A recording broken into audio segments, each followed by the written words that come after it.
Kanizere ko mumeze neza abakunzi ba Mwana Ndake. Namaze kwigerera ku mitungo ya wa muzarendo bita ngo ni Justin Ndayishimiye. Iyi ni cheval, ni farashi, dore nguyu ngo arayitwaye umuzarendo ngo yagiye kwiganga igisirikari Burundi ngo azareza amafaranga abo bita wazarendo. Cyo kora imitungo ye kidogo. Iyi ni etage ya Justin Ndayishimiye. Yayisize mu Rubaya. Iyi etage ubinare za Saramwe zarayicagiye. Kuko nta mapine ngo yayigira gute yayitego. Umutungo wa Kongo yibagare. Aha, ngwino hano, ngwino. Ni umutungo wa Kongo. Yego uyu mutaramu nyine ni umwe mu bayobozi bahangaha Rubaya. Turi kumwe hano kwa Ndayishimiye. Dore nguyu no kuvuga ngo aba bajama iyo bamaze gukorera ibiceri baraza bakiba bakubaka munema nigoma abifiteyo yarangiza ati nguyu ngenda twaye iyi nzu hagaza agaciro. Thank you so much. Uyu mugabo yarakuriye koperative ishinzwe iby'ubucukuzi bw'amabuye y'agaciro. Noneho amabuye y'agaciro kubera yarabishinzwe yariwe coordinateur. Mubwo coordinateur bwe ubwo hari pourcentage zari zishinzwe kuzana mu Rubaya. Urabona ko umuhanda kuva hano kumanuka hepfo bihamba gwari umuhanda gukwiwe kubakwa niyo koperative. Haramo n'indi koperative rero societe miniere ya SMB bakagirana amakimbirane barasinyanye amakontra bafitanye amakaye de charge ntibabigereho kuba badafite amakaye de charge baba batabigezeho natwe abaturage tukavuga ese ko tuzi yuko nimba mucukura amabuye y'agaciro ahangaha Rubaya iwacu mufite kaye de charge yacu y'abaturage kubera iki mutajya mugira ute mutajya muzana ibikorwa remezo hanyuma tukajya tubona mwubaka imiturirwa. Izo miturirwa tugasanga nizo bari kwiyubakira gusa. Iyi ni inzu ye ya ntabwo ari wowe urabona bino birebekana ahangaha gusa afite ibindi bituze wabibarasa byose. Ubu nukuvuga ngo intare za Sarambwe zamaze kubicakira. Yes, naza aje kwiremeta babimusubiza ariko byarangiza mu zindi nzira abantu tubicyagiza turabitiye ari ubundi ntabwo twa twamusaba ariko tekereza kibaye ari bo bafasha ahangaha izi miturirwa ari zimwe zaba muri M23 baba barabitwitse. Aha ngibyo rero reka dushimira abantu mwese turakomeza tubereke video ariko nagira mbereke ko nageze kuri ya mitungo y'abazarendo bakuru. Asante. Kutere ego ni Kigali Kutere. Noneho ngahangaha ngo akaba hari inzu ngo y'umuzarendo bita Korudo iri hehe? Ijya Korudo iyi niyo ya Justin Ndayishimiye. Iyi niyo nzu ye ni ya Korudo w'umuzarendo Kabombo. Ese ngo hari ikintu muzeho wabwira abantu kuri uyu Korudo? Nuko nzi ko ari depite. Nzi ko yari depite wa Wazalendo. Yari depite wa Wazalendo, yari depite muri leta. Aha. Ubwo ni ukuvuga ngo iriya ni tere.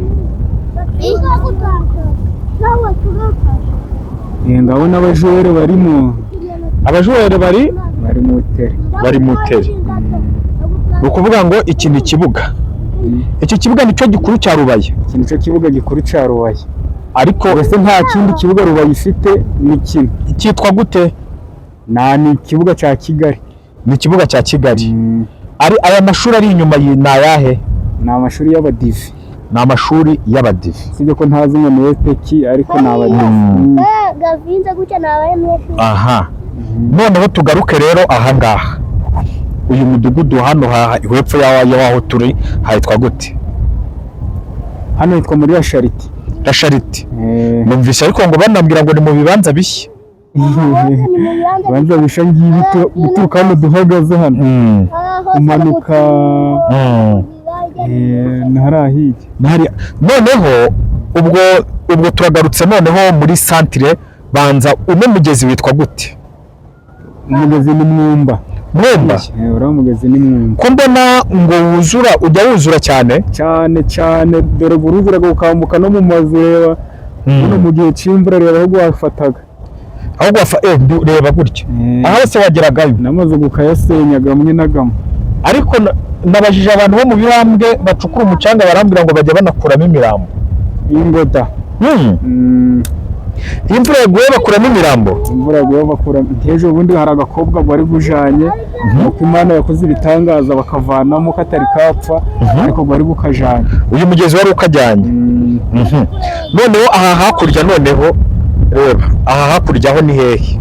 hakurya ni Matewusi. Matewusi yitwa Matewusi Centre, quartier Matewusi. quartier Matewusi. Ubwo dufite Matewusi 1, Matewusi 2 na Matewusi 3. Izi ubwo Matewusi ni iyi ngiyi hano ngiyo Matewusi 1 ni he? hakurya y'umugezi ngiyi. Iyi site n'ubundi hariho na parikingi ya Goma ngiyi y'abamota. Aha ni kuri parikingi ya Goma. Abantu bari kuhareba. Nawe uri kuhareba? Ndi kuhareba.